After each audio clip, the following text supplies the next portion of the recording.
Queridos irmãos e irmãs, Deus tem uma palavra para você que ressoou no meu coração, rezando esta semana para as pregações de hoje, a segunda leitura deste domingo, o 25º do tempo comum, tem grandes lições para nós. Se você puder abrir a sua Bíblia, está em Tiago, capítulo 3, no versículo 16, até o capítulo 4, no versículo 3.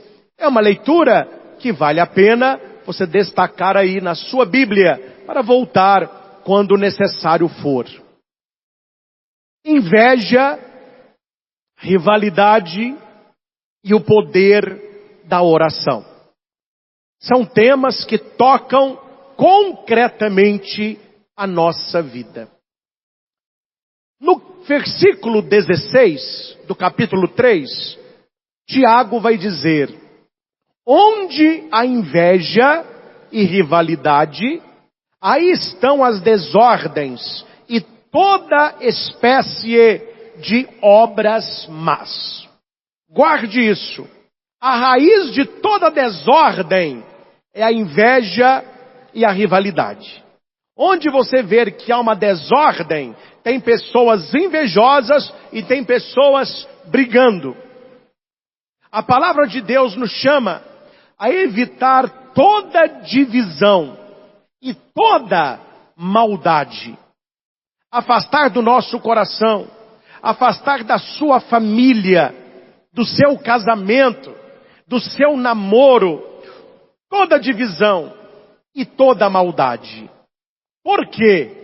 Não é apenas para facilitar o relacionamento. Não. Se fosse só isso, já estava bom. Mas é mais. Porque estas atitudes envenenam o coração. Todos têm medo de cobra. Por quê? Porque ela pica e injeta veneno e você pode morrer. Então não fuja apenas da serpente, fuja da inveja, fuja da rivalidade, porque essas coisas envenenam o coração. E é muito complicado conviver com pessoas envenenadas, porque um coração envenenado, ele vai gerar uma língua e uma boca envenenada. Eu não sei se as pessoas fazem isso hoje ainda, mas eu me lembro no meu tempo de estudo, quando alguém na sala de aula falava assim um comentário mais quente, ou soltava aí um veneninho, o pessoal brincava assim: limpa aqui ó, limpa aqui ó. A pessoa: o que escorreu aqui? Veneno. Tem gente que, cuidado, hein? O coração está tão envenenado que isso vai transbordar nas suas palavras. Meus irmãos, devemos pedir ao Senhor o dom da humildade, para não termos inveja daquelas pessoas que têm dons diferentes dos nossos, e não ficar com rivalidade, com briga, contenda. Isso acontece, infelizmente, na igreja. Isso acontece dentro das nossas famílias. Isso acontece no trabalho, na sala de aula. Alguém começa a se destacar, alguém começa a fazer um trabalho diferenciado. Em vez da pessoa ser elogiada, ela é alvo da inveja. E as pessoas começam então a ter sentimento de rivalidade. Vale a pena você pensar: será que no meu coração a inveja, ela está atrapalhando os meus relacionamentos? Eu vejo desordem à minha volta. Versículo 17. A sabedoria que vem do alto, ela é antes de tudo pura, pacífica, modesta, conciliadora, cheia de misericórdia e de bons frutos. Meus irmãos, a verdadeira sabedoria, o Espírito Santo de Deus que habita em nós, ele nunca gera inveja e rivalidade. Eu estou com inveja de tal pessoa, deve ser Deus. Não é Deus. Não é Deus. Eu estou brigando demais, deve ser o Espírito Santo. Não é. A sabedoria de Deus não gera nem briga, nem rivalidade e nem inveja. A sabedoria de Deus tem 3 características. Ela é humilde, ela busca conciliação e ela é misericordiosa. Como é bom a gente escutar esses elogios a respeito da nossa conduta. Imagine que maravilha as pessoas falarem de você assim: olha, fulano de tal é tão humilde, fulano de tal é conciliador, ele não gosta de briga, ele é misericordioso. Essa é a sabedoria que vem do alto. Em vez, meus irmãos, de buscarmos superar o outro, nós devemos buscar conciliação, conciliar, colaborar. Você pode escolher ser uma dessas 2 coisas. Você pode ser um competidor, você pode ser um colaborador. No seu casamento, você não vai competir com seu cônjuge, você vai colaborar com ele. No seu trabalho, não é bom que as pessoas fiquem competindo, eles têm que cooperarem. Como que eu consigo? Se abrindo ao Espírito Santo de Deus. Nos tornarmos instrumentos de reconciliação. O cristão, gente, ele não pode ficar só olhando o circo pegando fogo. Você tem que entrar para reconciliar. Tem 2 pessoas brigando, 2 pessoas discutindo. Você tem que chegar lá e falar: olha, vamos resolver isso. Eu vim ajudar vocês, fica brincando não. Fica assim não. Não é assistir, é intervir. Ah, padre, eu não ajudei no problema, eu só escutei, então você atrapalhou.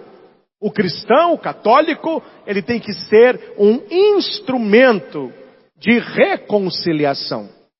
Aqui vale a pena você se perguntar: eu tenho sido um pacificador? Quando você vê algum lugar pegando fogo, o que você faz?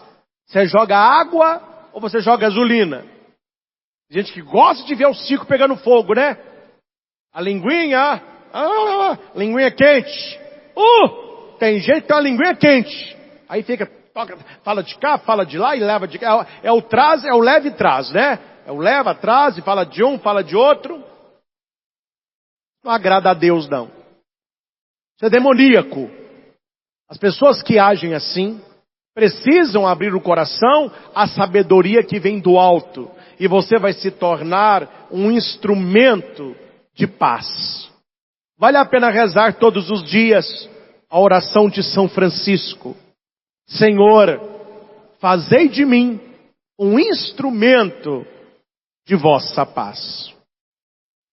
Tiago continua. Nós temos no versículo 18.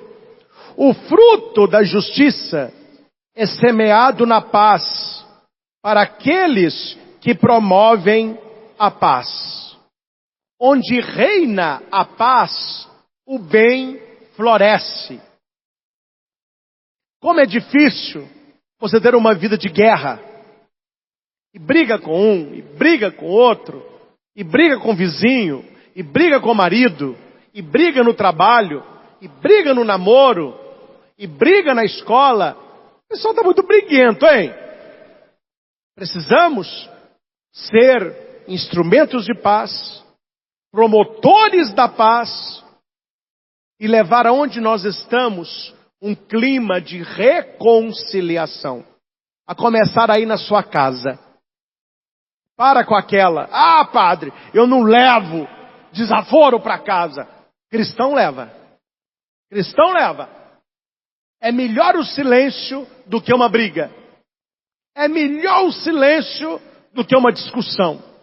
E guarde uma coisa: quando você discute na sua família, quando você discute com seu irmão, quando você bate boca com seu marido, quando você discute com um parente, não há vencedor numa discussão familiar.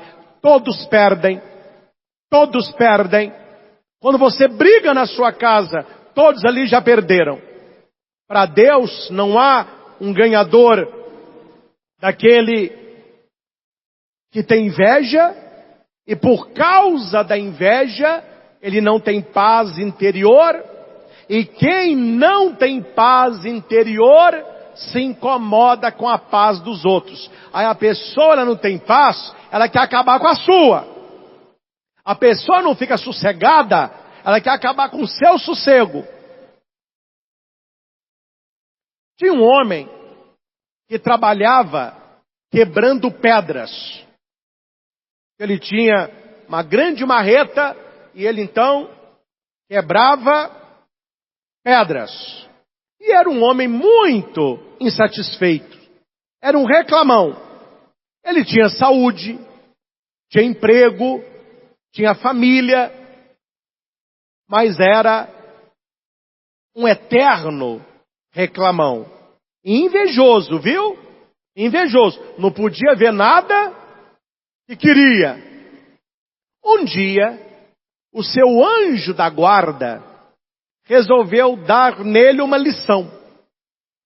Você sabe que a pessoa invejosa, ela é insaciável. O que é isso, padre? Ela quer mais, mais e mais. Nunca tá bom. Nunca tá bom. Então o anjo disse para ele assim: a partir de hoje, aquilo que você invejar, você vai se tornar. Tá bom. E aquele quebrador de pedras, não demorou muito, ele viu um homem rico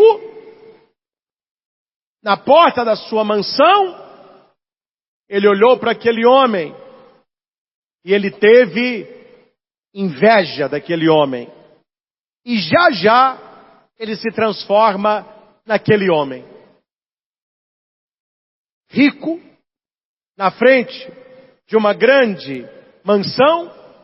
Antes mesmo dele entrar para a mansão, para aproveitar aquilo tudo, ele viu passando num carro blindado um general, uma patente alta, importante, sendo ladeado por motos. Ele teve inveja do general.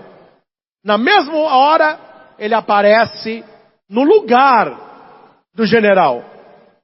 Ele se sente então importante, fardado. Só que aquele carro todo blindado estava muito quente. E ele viu que o problema era o sol. O sol com o seu poder. Ele então teve inveja do sol. Plim! Ele virou o sol. Esplendoroso. Poderoso.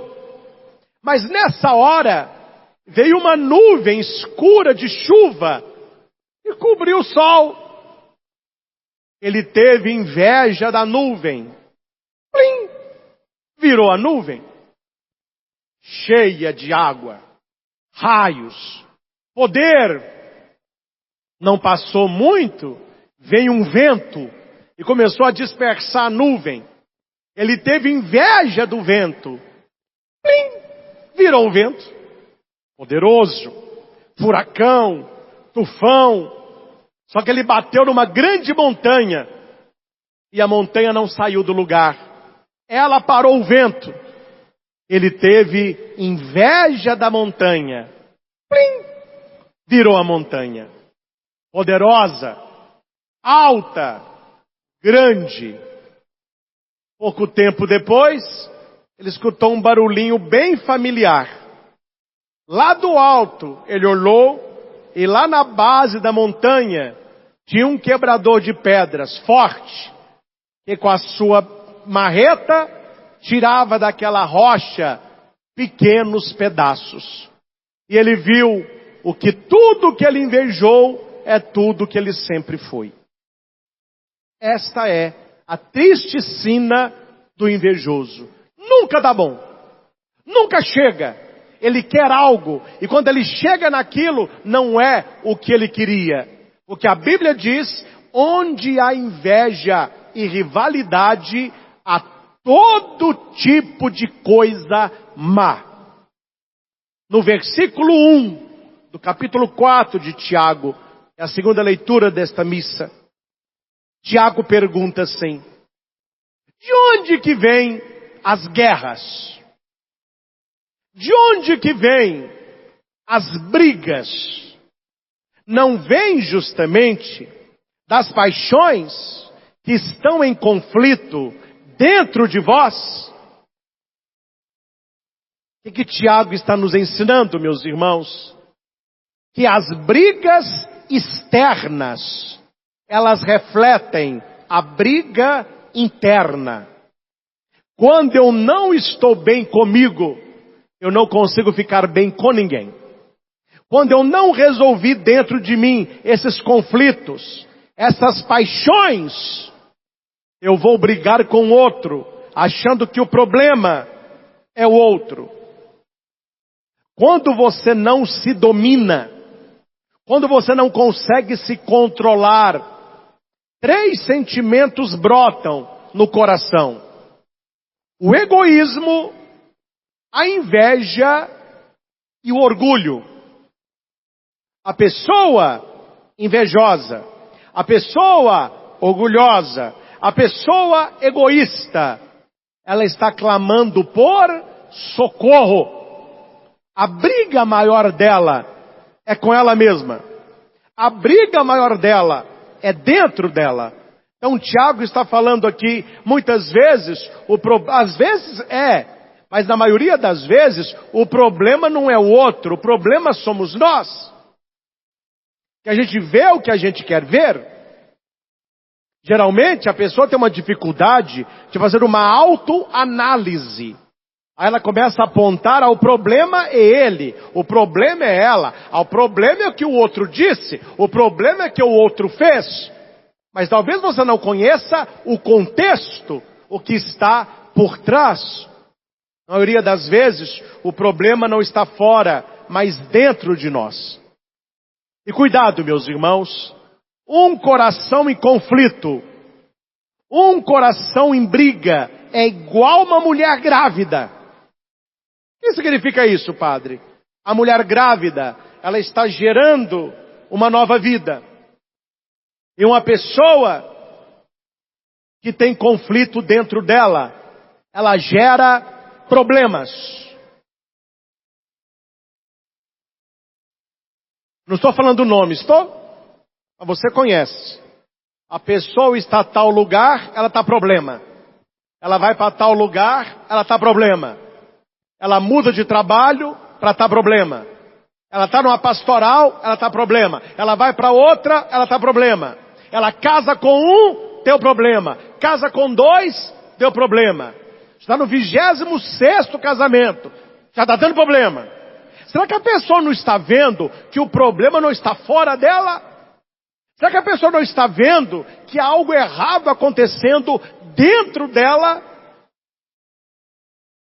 Como aquela mãe, coitadinha, que foi ver o filho desfilar no 7 de setembro. Toda a tropa marchando, batendo o pé direito junto. Mais de 600 soldados, todos batendo o pé direito. E ele estava no último pelotão, na última fila. Quando todo mundo batia o pé direito, ele batia o pé esquerdo. Todo mundo via que não estava certo aquilo. E a mãe, com a bandeirinha do Brasil, gritou para o filho: vai que é tua, filhão, Brasil! E alguém perguntou para ela: aquele rapaz ali é seu filho? Ela falou: exatamente. Sabe por que eu tenho orgulho dele? Todo mundo: não sei não. O batalhão todo está marchando errado, só ele que está certo. Cuidado, viu? Esse é o protótipo dos pais e mães de hoje. Todo mundo está errado. É o filhinho que está certo. É o reizinho que está certo. Meus irmãos, se a pessoa cresce assim, dificilmente ela tem uma autocrítica para olhar-se no espelho e dizer: eu estou errado. Eu tenho que mudar. Eu estou causando as brigas. Eu estou causando os conflitos. Mas a pessoa, ela quer sair como vítima, né? A todo mundo implica comigo. Mas será por quê, meu filho? Será por que todo mundo implica com você? Por que todo mundo está vendo que você não está? Tiago está dizendo: de onde que vem a guerra? De onde que vem a briga? Não vem justamente da paixão que está dentro de você e não fora? Vale a pena, no nosso exame de consciência, a gente falar para Deus: oh meu Deus, quais são as paixões que me atrapalham? Quais são as paixões que estão no meu coração? Tiago continua no versículo 2. Cobiçais, mas não conseguis ter. Matais e cultivais a inveja, mas não conseguis êxito. Brigais e fazeis guerra, mas não conseguis possuir. Meus irmãos, uma pessoa que se perdeu, ela não consegue nada. Ela pode fazer o que quiser. Ela pode pintar o 7, ou 8, 9. Não vai conseguir nada. Olha o que Tiago está falando. Você cobiça e não tem. Você até mata. Você cultiva inveja. Você briga. Você faz guerra. Mas não tem êxito. Não constrói nada. Não consegue nada. Meus irmãos, a cobiça é uma sede insaciável. Não há nada que chegue para aquele que cobiça. E atenção, meus irmãos, cuidado, que a cobiça é uma arma que o diabo gosta de usar. Por quê? Olha para cá e entenda isso. Porque a pessoa que cobiça, ela não está olhando para si mesma, ela está olhando para o outro. E quando você cobiça, você não está enxergando as bênçãos de Deus na sua vida. Esse é o problema de quem cobiça. Você não está vendo o que Deus está fazendo na sua vida. Você está vendo o que Deus está fazendo na vida do outro. A cobiça tira o nosso olhar de Deus e coloca naquilo que o outro tem e que é do outro. Por isso, cobiça. Quanto mais desejamos o que o outro tem, menos reconhecemos o que nós temos. Eu não estou dizendo aqui que você não possa ter mais, ter a sua casa própria, o carro do seu sonho, comprar sua moto, não estou falando nada disso. Estou falando da cobiça. A pessoa, ela diz: eu não sou, o outro é. Eu não tenho, o outro tem. Uma pessoa que cobiça, ela não tem nada na vida. Nada na vida.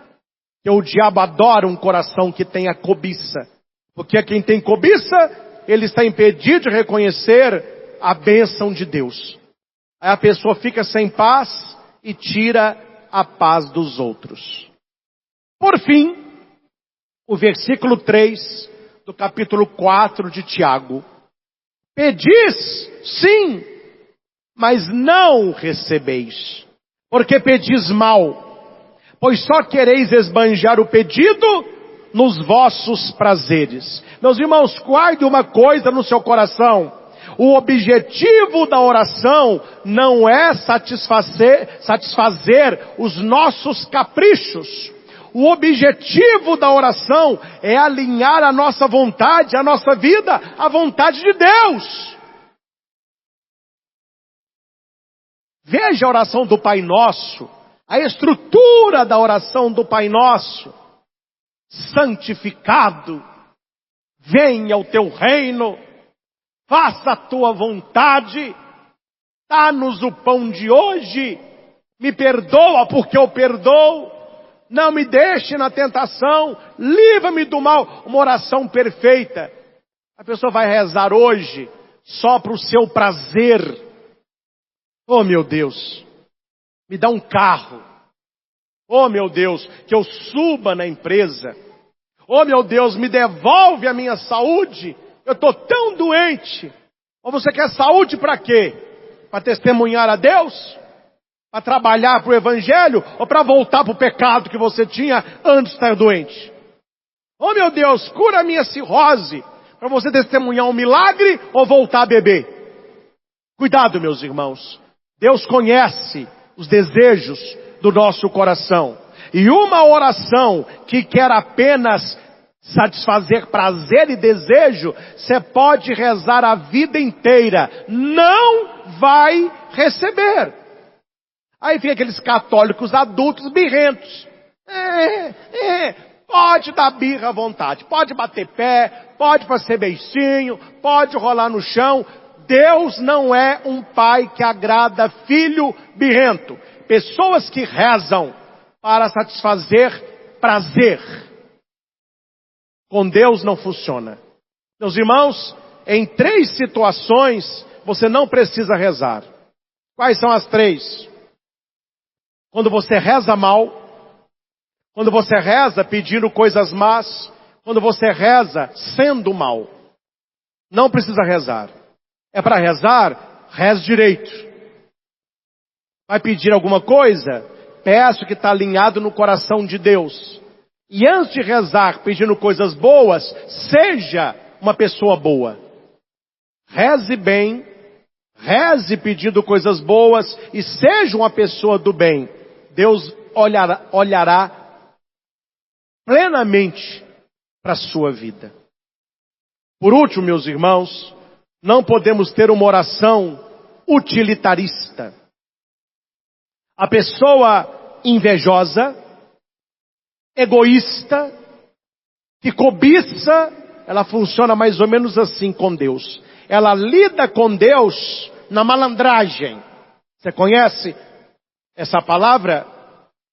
Eu não gosto de pessoa malandra. Não sei se você gosta.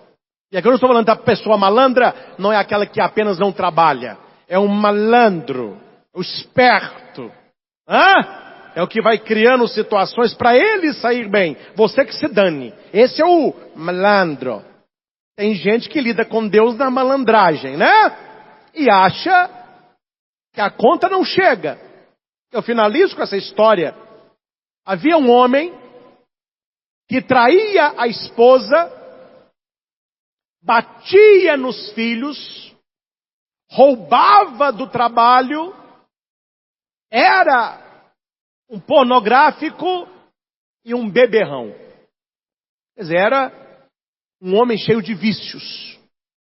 Numa dessas noites, depois da bebedeira, ele estava voltando para casa. Ele tinha que atravessar a trilha de um trem. O trilho é onde o trem passa. Ele meio tonto, ele vai atravessar, o pé do cara garra naqueles vergalhões que seguram o trilho. E por mais que ele tenta tirar o pé não sai. Só que nada está ruim que não piore, né?